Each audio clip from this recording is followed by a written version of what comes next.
शिवांगी नुकतीच किचनमधून काम करून घाम पुसत बाहेर आली होती. तेव्हा तिला शेजारच्या खोलीतून कुजबुजण्याचा आवाज आला.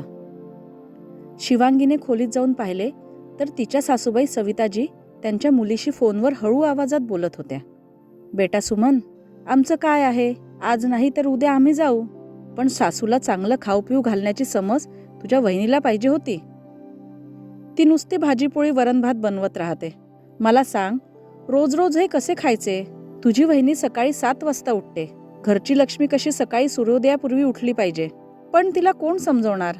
कपडे धुण्यासाठी मशीन आहे. झाडू, पोछा, भांडी सर्व कामाला बाई लावली आहे. आमच्या वेळेला आम्ही नेहमी हाताने कपडे धुवायचो बाई, आणि तसंही बाईचे काम कोणाला आवडते? शिवांगीने हे सर्व ऐकले आणि तिच्या खोलीत येऊन बसले. तिच्या डोळ्यात अश्रू आले होते.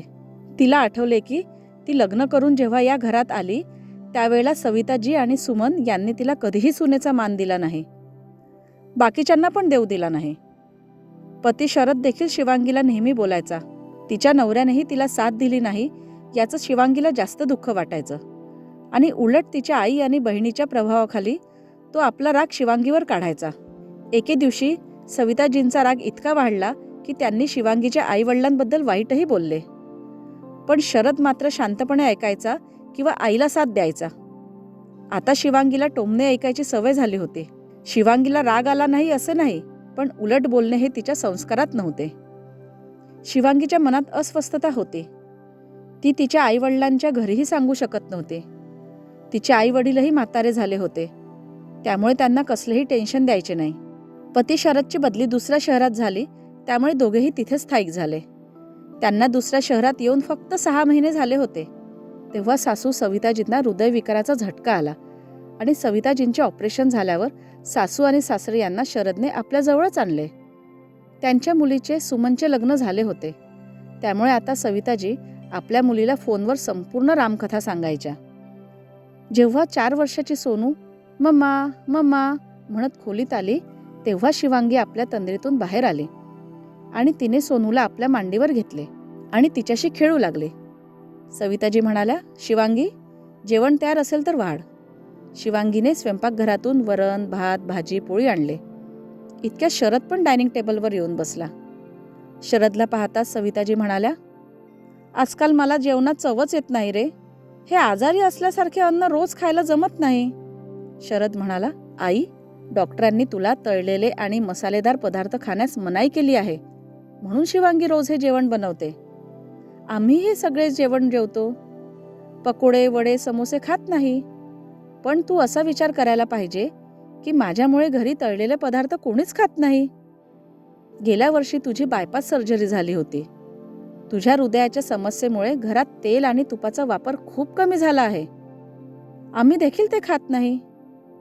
मुलाचे उत्तर ऐकून सविताजी गप्प बसल्या.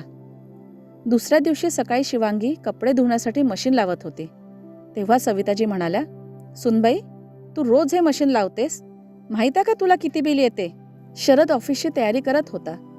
तो हे ऐकून बाहेर आला आणि म्हणाला, हो आई, आम्हाला माहीत आहे बिल किती येते, आणि मी ते बिल भरतो, त्यामुळे तुला काळजी करण्याची गरज नाही.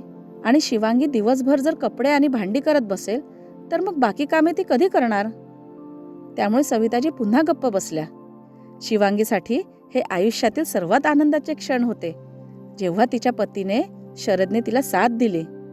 आज शरदने पहिल्यांदा शिवांगीसाठी गजरा आणला होता, आणि शिवांगीच्या केसात गजरा माळत तो म्हणाला, शिवांगी, शक्य असेल तर मला माफ कर. शिवांगी म्हणाली, का? शरद म्हणाला, एके दिवशी मी माझ्या खोलीत ऑफिसचे काम करत असताना बाजूच्या खोलीतून मला आईचा आवाज ऐकू आला.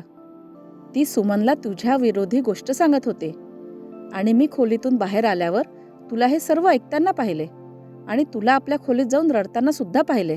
मग मला पहिल्यांदा समजले की मी तुला कितीतरी वेळा जाणून बुजून किंवा नकळत दुखावले असेल.